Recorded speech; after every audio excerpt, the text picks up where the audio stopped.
Hi friends, good evening. చాలా మంది చాలా రకరకాలుగా చెప్తున్నారు. పెట్రోల్ దొరకదు, ఆ, అందిన వారికి మనం సేవ్ చేసుకోవడానికి వాళ్ళు తెచ్చుకున్న బబుల్స్లో కావచ్చు, రకరకాల వస్తువుల్లో వాళ్ళు నింపుకొని వెళ్తున్నారు, ట్యాంక్ ఫుల్ చేసుకొని వెళ్తున్నారు. యాక్చువల్లీ పెట్రోల్ అనేది అసలు కొరత ఉందా లేదా ముందున్న వీడియోలో తెలియజేస్తాను. ఎటువంటి ఫేక్ న్యూస్లు మీరు వినొద్దు. ప్రభుత్వం ఉండటం మంచిదే, కానీ ఆ, జరగనిది ఇంకా గవర్నమెంట్ ఏ డిసిజన్ తీసుకోలేదు, ఉందనే చెప్తుంది. నిల్వలు ఉన్నాయని చెప్తున్నాం. కంగారు పడి ఊహించుకొని ఎవరి మాటలు వినొద్దు. అంత కరెక్ట్గా ఎట్లా చెప్తున్నారు తెలుస్తుంది కదా, క్యూలో నిలబడుతున్నాం కదా, దొరకదేమో ఆలోచనతో అందరూ అదే ఆలోచనతో వెళ్తున్నారు.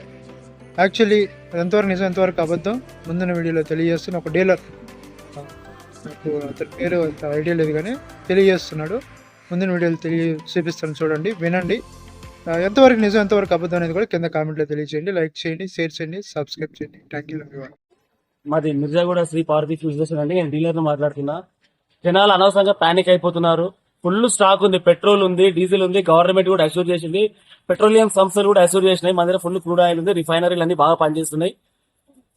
ఎక్కడో వాళ్ళు కొన్ని పెట్రోల్ పంప్ యాజమాన్యాలు పేమెంట్ చేయకపోవడం వల్ల కొన్ని బంకులు అయినాయి. దాన్ని ఎవరో ఫేక్ న్యూస్ క్రియేట్ చేసి అనవసరమైన రాద్ధాంతం చేసి ఇక్కడ రెచ్చగొట్టే జనాలంతా ఒక లైన్ ఫామ్ అయ్యేసి రష్ ఎక్కువ క్రియేట్ అయ్యి మేము పెట్రోల్ పంప్ సర్వీస్ చేయలేని పరిస్థితిలో ఉన్నాము. రాత్రి నుంచి అరిసి గొంతు పోయింది. పోలీస్ ప్రొటెక్షన్ కావల సాయంతో మేము పెట్రోల్ పోయడం జరుగుతుంది. దయచేసి జనాలు సహకరించగలరని మా ప్రార్థన.